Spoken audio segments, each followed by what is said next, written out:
Hey guys, it is Sam here with Eating with the Thriving Family, and this is number 3. I am super annoyed because I did this amazing Facebook Live video a few minutes ago and I went back to listen to it and it was totally silent.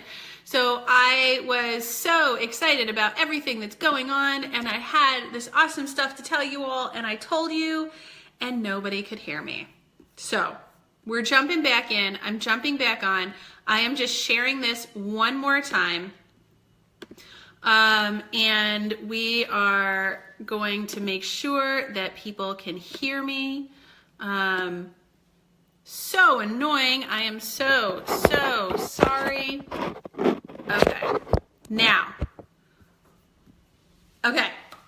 So let's talk about this one more time.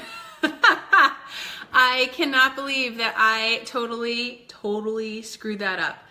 So we are here. I am talking to you today about part 6 of the Thriving Family, but also the fact that I am so excited that I was able to get back as quickly as I was. I was so worried that I was not going to be able to get in here very well and get back to life after surgery. So here we are. I'm just going to make sure that everything is working now. So, okay. Everything is working. We are doing well. And now let's talk about this. Let's talk about the Thriving Family and move and what's going on, guys. So I have to tell you a little story. About 10 years ago, kind of scary to think that it was that long. So about 10 years ago, I was working a lot. I was working 6-7 days a week. I was traveling 50% of my time and I collapsed. I passed out in my office at work. I had to go to the hospital. They didn't know what was wrong with me, what was going on. Long story short, I beat myself up over having to take time off and rest and recover and do all the things, take care of myself. I didn't even have a family or a kids or a spouse. I didn't even have a boyfriend at the time to worry about or to care for. All I had to do was self-care, and I failed. And I have to say, one of the biggest things that I took away from that time in my life was that I have to take care of myself. And that was the beginning of my journey with CrossFit, with whole nutrient-dense foods, with feeding my body good stuff. And that was a very low point in my life. I was passing out all the time. Nobody knew what was wrong. I had burned my esophagus. I was having other digestive issues. I was super stressed out and way more high-strung than I am, and I'm still high-strung. And I just wasn't I was just failing at taking care of my body and taking care of, what I needed to do. And then I just flatlined, not literally flatlined, but like flatlined in life, flatlined in self-care. And I needed to take a step back. And now, 10 years later, I had an appendicitis last week and I had to take a step back, not just from my own individual responsibilities, but also from my kid, my husband, my family, my business. We were halfway through the launch with the Thriving Family and it fell flat because I couldn't take care of what was going on. And I literally couldn't because I had to have emergency abdominal surgery last Wednesday. Well, it was midnight Wednesday. So where am I going with this? So I have to say, self-care is at the foundation of what we have to do. And oftentimes, and too often, that hits us at our lowest point. So when we end up having a surgery, or we end up collapsing, or we end up having some other crisis in our life. And the downside of not paying attention to it until that point is that we've dug ourselves into a much deeper hole than we would fall into if we had just if we had already been taking some self-care actions and then had a setback and then getting back up.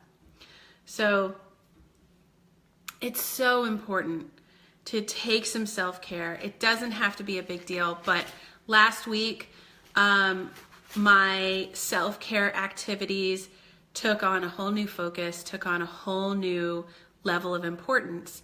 And I had to really make those a priority, just like we should all make them a priority regardless of whether or not we're sick or in some sort of crisis. But they became even more of a priority, and everything else had to take a step back. So if you're just jumping in, say hello. Let me know that you're here. I'd love to say hi.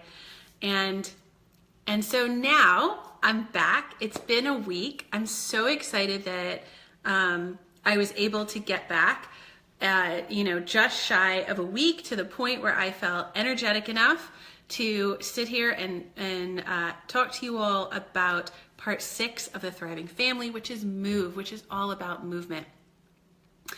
Now, when I talk about movement, Thriving Family we're just not just about, hey, I'm going to go to my yoga class and I'm going to take my kid to her ballet class or her swim class or whatever it is. It is more than just our individual athletic interests, although those are absolutely important. And I truly believe that we all need to have some sort of athletic interest, whether it is taking a class on a regular basis or working out at home or taking our kids to their sports, whatever that is. Those are really important. But when we're talking about moving as a family, we are talking about the opportunity to get outside of our house, to get outside of our everyday boundaries and everyday routines, and do things like walking together, hiking together, going on adventures together.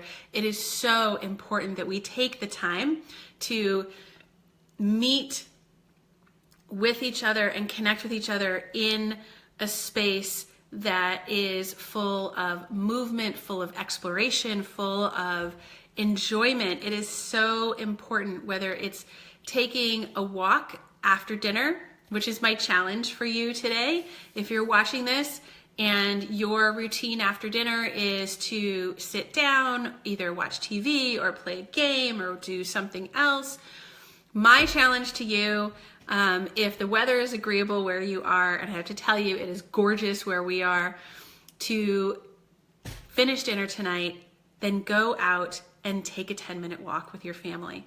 And you never know, because you might end up having that 10-minute walk turn into a 30-minute walk, just because it's so much fun and it's so enjoyable. It gets your digestion moving, it gets the kids exploring, it gets you and your partner, if you don't have kids, whoever your family is. So it's not just about having kids. Whatever your family unit looks like, whether it's you and your dogs, or you and your partner and your 10 kids, and anywhere in between that, get out and take a 10-minute walk tonight and just move and breathe and enjoy Earth.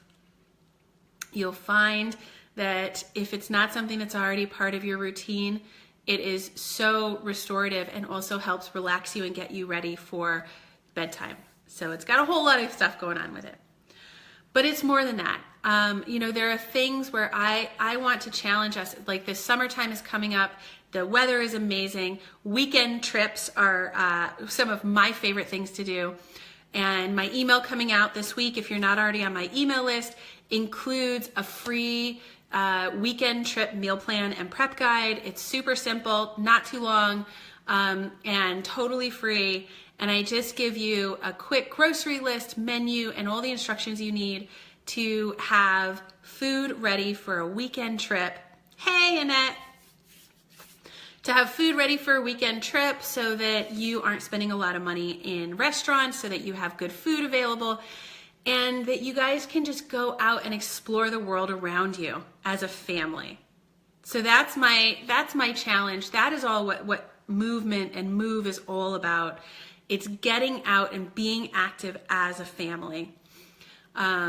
Also taking care of ourself active priorities, our self activities, whether that's any kind of exercise or whatever you're doing.